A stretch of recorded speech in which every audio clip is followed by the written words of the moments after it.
Once upon a time, in a fabled realm of high mountains and winding rivers, there lived a king and a queen who were greatly beloved by their people. Many good fortunes shone upon them, and they rejoiced in the birth of 7 sons, each one stalwart and bold.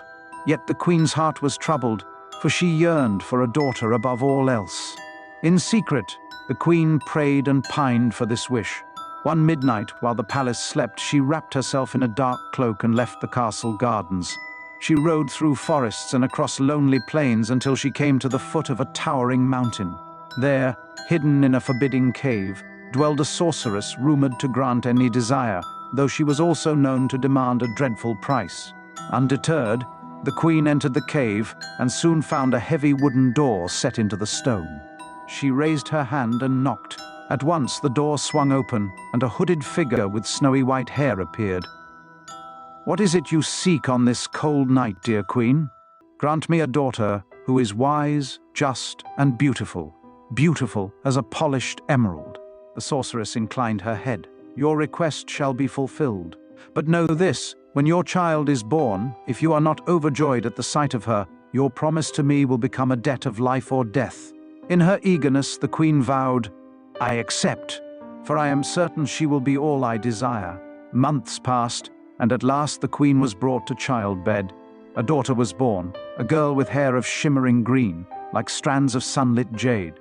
The queen cried out in dismay, for this was not the fair golden-haired infant she had expected. Fear and doubt clutched her heart, and in that first moment of horror, the sorceress appeared, silent as a shadow. Her lips curled into a smile when she saw the green-haired babe. "Your heart is not gladdened. Therefore, the price is mine to claim." She swept the crying infant into her arms and vanished into the night. The palace was plunged into mourning. Neither the king nor his sons knew the truth. The queen held her guilt close and said only that their daughter had been stolen by a dark power. The king, grief-stricken, would not speak, and sorrow weighed heavily upon the land. The sorceress carried the child to a hidden dwelling deep in an ancient forest. "Your name shall be Emeralda," she said, "for your hair gleams with the light of precious stones." She raised the child as though she were nothing but a servant. Day after day, Emeralda cooked, cleaned, and tended the small flock of chickens in the sorceress's keep. She believed the sorceress to be her only kin, for she had been told that her real parents died of plague long ago. Yet Emeralda's spirit remained gentle, and the beasts of the forest befriended her, for something about her kind soul and brilliant green hair soothed even the fiercest creatures. One bright morning, while gathering kindling at the forest's edge, Emeralda encountered a young man astride a fine white horse. He wore a princely cloak, and his eyes sparkled with curiosity. "Are you a spirit of this wood?" he asked in wonder, marveling at her hair. "I am no spirit," she answered shyly, "but a girl named Emeralda." He introduced himself as Prince Richard, confessing he had lost his way while hunting. When he asked for her help to find the forest's boundary, she hesitated, for she knew the sorceress forbade her from wandering far. Yet she took pity on the prince, and her curiosity was great. She guided him through winding paths and brought him near the forest's edge. Before parting, Richard pressed her hand. "I have never seen hair so radiant," he said, "nor met one so kind. If ever you need aid, I reside at the castle beyond the western hills." From that day on, Emeralda's thoughts lingered on the prince. One evening, the sorceress departed on some secret errand, and Emeralda seized the chance to flee. Through the moonlit forest she ran, guided by memory. At dawn, she arrived at the gates of the prince's castle. Richard welcomed her joyfully, but both knew danger was close behind. "We must keep you hidden," he said, placing her in the farthest, darkest corridor of the castle, a place of storerooms and deep shadows. There she took humble work, scrubbing floors and polishing relics in rooms where no light shone. Though her heart was free for the first time, she lived in secret so that the sorceress might never learn of her whereabouts. Over the weeks and months, a tender love blossomed between Prince Richard and Emeralda. At length, he confessed all to his father, the king.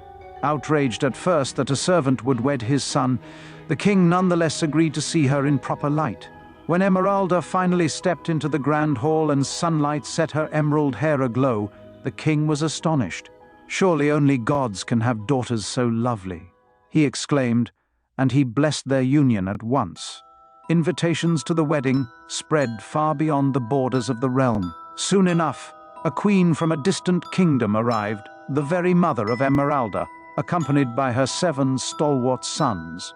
Neither Emeralda nor the queen recognized each other at first, but as rumor whispered of the bride's uncanny green hair, the queen's heart pounded with unspoken guilt. She approached Emeralda in secret. "My child," she murmured, "your hair. I once made a bargain that took away a daughter like you." Yet before they could speak further, a clap of thunder shook the palace, though the sky was clear. The sorceress, robed in black, strode into the courtyard. A hush fell over the wedding revelers. "I have found you at last," the sorceress hissed. "You belong to me, Emeralda." The price was set. With an outstretched hand, she cast Prince Richard to the ground, freezing him where he stood. Guards rushed forward, but were repelled by her dark magic. Then the queen, Emeralda's mother, stepped forth, trembling but resolute. She knew the depths of the sorceress's power and the weight of her own guilt. "I gave my daughter away once," she cried. "Let her go and take my life instead. I owe the debt. I will pay it." The sorceress laughed. "Then come, fool." She seized both the queen and Emeralda in a swirl of black mist and vanished.